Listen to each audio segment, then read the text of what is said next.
So, how do you summarize Scott Spector in 2 to 3 minutes? Well, obviously you can't. But still, a few things come to mind.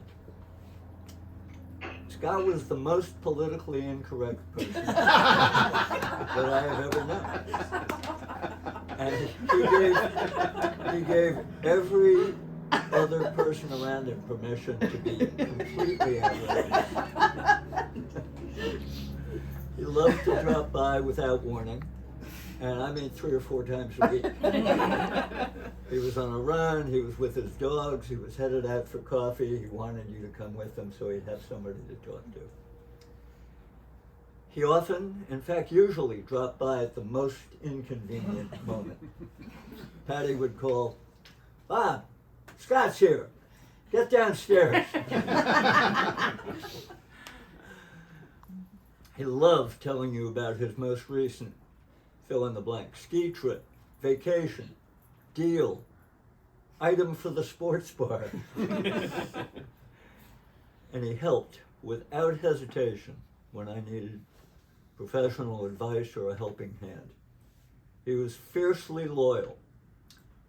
And that loyalty did not mean he did not talk trash about people. He loved to talk trash. And he loved listening to you talk trash, with one exception.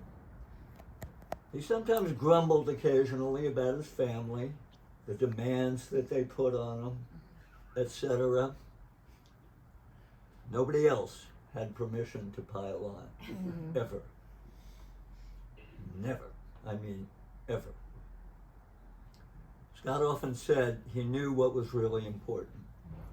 Holly was number 1, and his girls were a close second. My favorite Scott quote: "My life is fucking cool." Scott's favorite quote: "My life is fucking cool." My most important Scott lesson: never buy in and agree with him. You might spend the rest of your life worrying about whether you were on his bench or not. And if Scott found out you were worried about being on the bench, you were off the bench. One story I will tell, very brief. The day I met Scott, almost 30 years ago.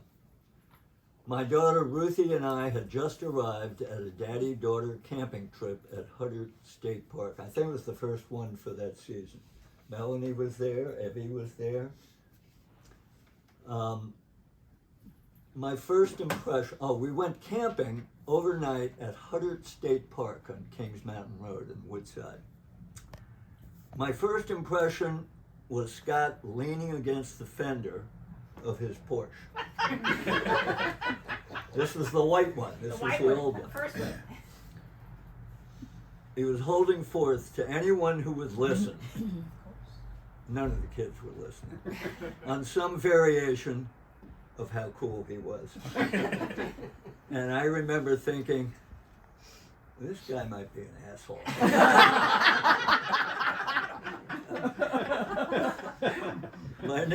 My next memory of Scott was later that evening, and I walked into the latrine at the campground. Scott was standing on the sink, holding an electric blender plugged into the only outlet at the campground, making frozen margaritas for all the fathers. And I remember thinking, this guy could be pretty cool. And that's how it turned out. For the next 3 decades, Scott Spector was my best friend. And I will never find another one like him.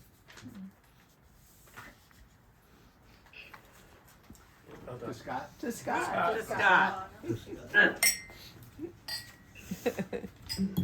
Toast. So our assignment was, what did we learn from Scott? What did we what did we get from Scott, and I was thinking what I was grateful to Scott for. And I'm grateful to Scott for bringing this family into my life, into our lives. It's not often that you find a couple who mesh together as completely as Bob and I have with Scott and Holly. Some couple relationships are driven by the wives and some are driven by the husbands. But ours has been a foursome ever since that first day that the Spector Ward family arrived at our house for a daddy-daughter barbecue that Scott and Bob had arranged without bothering to consult with the moms. I didn't know who these people were. For nearly 3 decades, the four of us have been playmates, confidants, shoulders to cry on, partners in crime. Our girls are like sisters. And I can't imagine what our lives would have been like all these years without you guys. That bond will always be there, and we will get through this together, as we have so many hard times before. But it won't be the same without Scott, and I miss him so much already. I was thinking about what I love about Scott. Bob's already talked about how loyal he was to his family, but he was also really loyal to his friends, and as we know, they were all his best friend, and he was loyal to all of them. Sure, he could be judgmental, and when he thought he knew what was best for you, he would let you know in no uncertain terms. But when you needed him, he was there. He was there for Bob so many times, and for me, and for everybody in this room. I also loved that Scott was such a good sport. He was? We're talking about the same Scott? Well, just hear me out. Okay, I'll figure you out. So it wasn't like he didn't push his own agenda or hold grudges or insist on his way, most of the time. But if the majority of the group had a plan that he didn't like, he would shrug and go along with it. And have a great time. That's because Scott loved to have fun, as we know. And even when things went wrong, when adventures didn't live up to expectations, he always remembered the high points. And he found a way to enjoy the experiences that life threw at him. So the one last thing I want to say that I love about Scott is how much he could laugh at himself, which Melanie mentioned. I am the most defensive person in the world. So I really appreciated that about him. I could tease him and poke holes in his crackpot theories about life.